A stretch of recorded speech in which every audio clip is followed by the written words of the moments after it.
They moved in just before winter. Late October, when the air in Pine Hollow turned sharp enough to taste. The trees stood black and bare, and a thin fog crawled low across the ground, as if the mountain itself was trying to exhale something it couldn't hold in any longer. June McMillan had never meant to come back to the hollow. Not since the summer her father buried their dog behind the barn and said, "We don't talk about the noises. We just don't." But after the divorce, the miscarriage, and the layoff all landed in the same bitter year, the world had become too loud for her.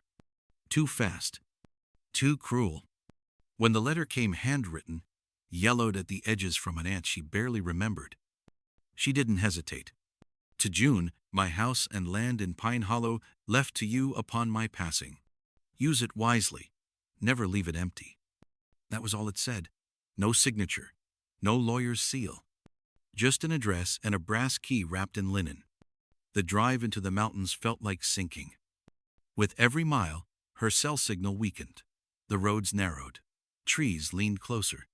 Nate sat in the back seat, watching cartoons on a tablet, until the screen flickered and died just as they passed the rusted Pine Hollow sign, half swallowed by vines. "Cool," he said. She wished she believed him. The house stood at the end of a gravel path choked with moss. 2 stories, slope. It looked like it had been holding its breath for a long, long time. She stepped out of the car and the wind stopped. Just like that. Like something was listening. Nate looked up at a second-floor window and said, "Who's that?" June turned. But the window was empty. Inside, the house was colder than outside. The kind of cold that settled in the bones, not from broken windows or poor insulation, but from a kind of memory the house itself refused to forget. There were still dishes in the cupboards, dusty furniture beneath yellowing sheets, a cracked photograph of a Woma. June paused in the hallway, where the wallpaper had peeled in vertical strips, revealing 100 snail marks underneath, like someone had tried to see. She told herself it was just old paint. That night, after unpacking just enough to sleep, she lay awake listening to the house breathe. The radiators, see? The pipes knocked. And somewhere deep in the wall, something answered back. From the room across the hall, Nate called out, "Mom?" "What, baby?" "The house says thank you."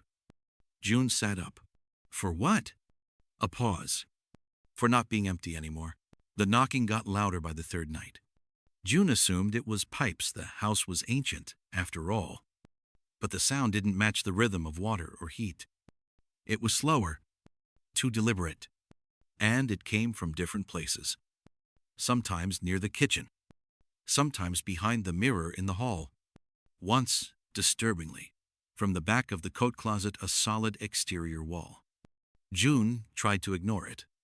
She lit candles, kept the radio on, even played a white noise machine she found in storage. But the knocking changed, turned into scraping, then soft rhythmic tapping like fingers on wood. One morning, she found the door to the attic wide open. They hadn't touched it since arriving. The key was still in her purse. A ladder unfolded from the ceiling like an invitation. At first, there was nothing, just dust. Boxes, an old rocking chair in the corner. But then she noticed the photographs. Hundreds of them, pinned to the slanted walls with rusty nails. All black and white, all of the same house, but from different eras, different families. Each picture had the children scratched out, their faces marked with X's or burned away. And in the background of nearly every one, a figure, tall, faint, standing near a wall or half concealed behind curtains. No face, just shadow. She showed Nate one of the photos. He didn't look surprised. "They told me about him." "Who?" "The one who watches. He used to be part of the house. Now he lives in it." That night, Nate drew again. But this time, it wasn't people. He drew rooms. Hallways that didn't exist. Staircases that led nowhere. And doors labeled, "Do not open." June asked him where he saw them. behind the bedroom walls. They're still there, just not for us. One morning, she noticed that the hallway wallpaper had peeled back even more.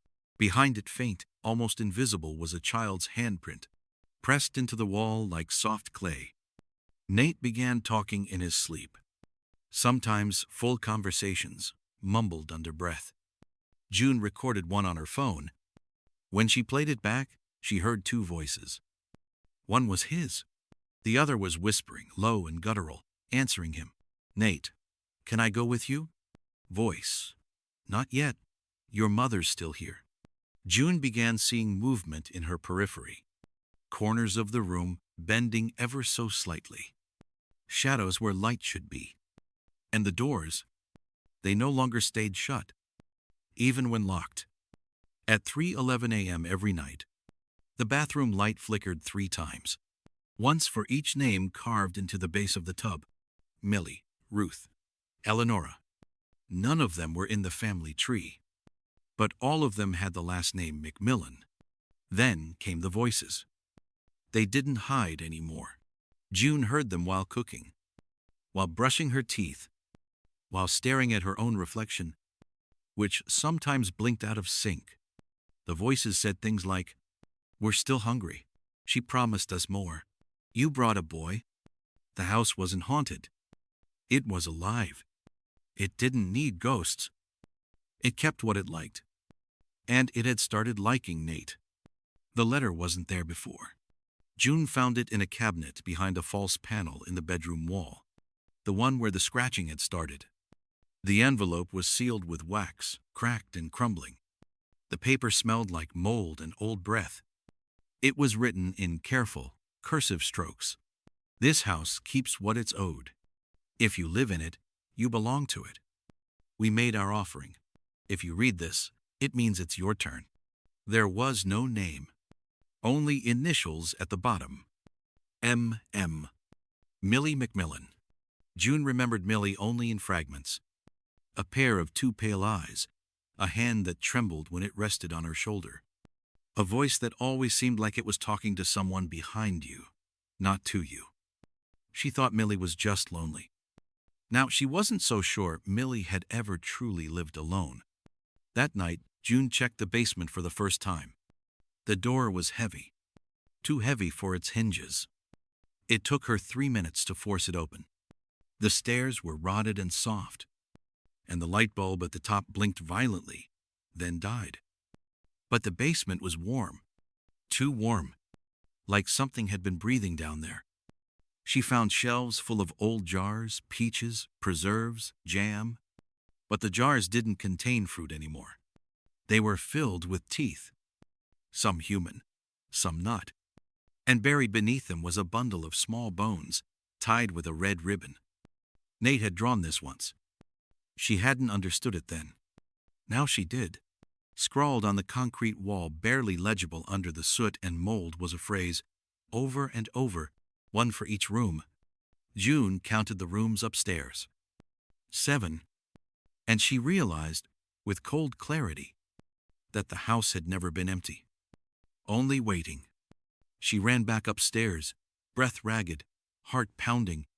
Nate was standing in the hallway. His eyes looked sunken. His hands were dirty, fingernails black. "They said I have the right shape," he whispered. "What?" "They said the last boy was wrong. That's why he screamed."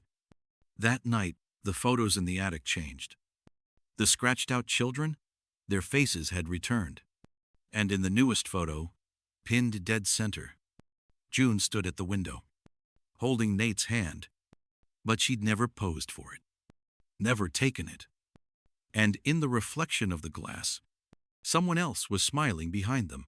Later, June found more carvings in the walls. Not just names, instructions. If it knocks, knock back once. If it whispers, don't answer. If it cries, it's not the boy. At 3 a.m., the knocking returned. But this time, it came from every wall, at once. The floor trembled.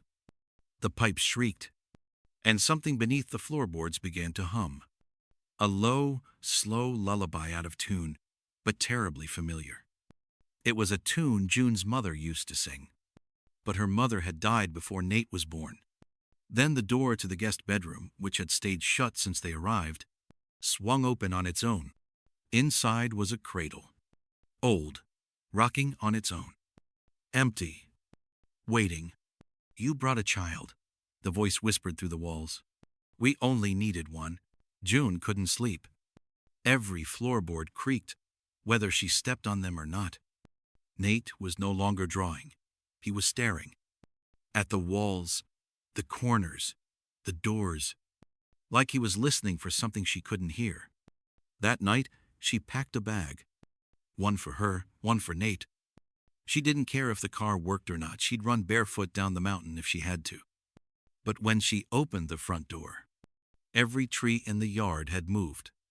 They stood closer to the house. Not cut, not transplanted, just moved. Like they were leaning in, watching. She grabbed Nate's hand. "We're leaving." He didn't move. "They said it won't let us." "I don't care. If we go, they'll take someone else.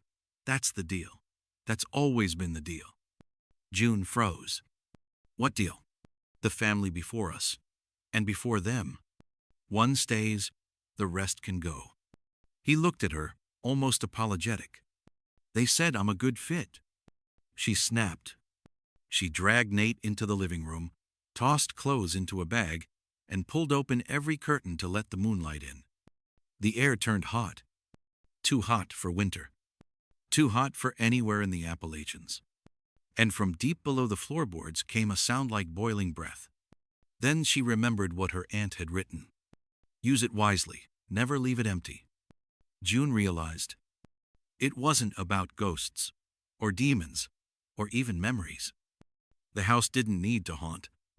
It fed on occupancy, on presence, on people who filled space and didn't leave. It wasn't cursed. It was hungry. She made a choice. She gathered every candle, every scrap of paper. She pried wood from the attic floor and broke furniture from the parlor. She piled it all in the center of the living room. Then she lit a match. The flames caught quickly, almost too quickly, as if the house had been waiting for it. As it burned, the house screamed. Not from the fire. From the walls. Voices. All at once, children, women, deep baritone moans, crying, laughing, shouting, pleading. "Number. Don't leave us. We need more." She was the last. We were promised. June didn't look back. She picked up Nate, too weak to run, and bolted through the front door. Outside, the trees watched silently. The wind didn't blow. As the house collapsed, the fire didn't spread. It stayed locked within the walls, like something was trying to burn quietly, to die alone. A week later, June and Nate stayed with a friend 2 counties over. Nate didn't talk much. He didn't draw. He just sat by the window and stared at the forest line beyond the fence. One morning, June found a note slipped under their door. No envelope, no name. It simply read, "The house liked him. He fit. But so did you." That night, June had a dream. She stood in a house. Not her own. Not one she'd ever seen. And from behind the walls, 100 tiny voices whispered, "Welcome back."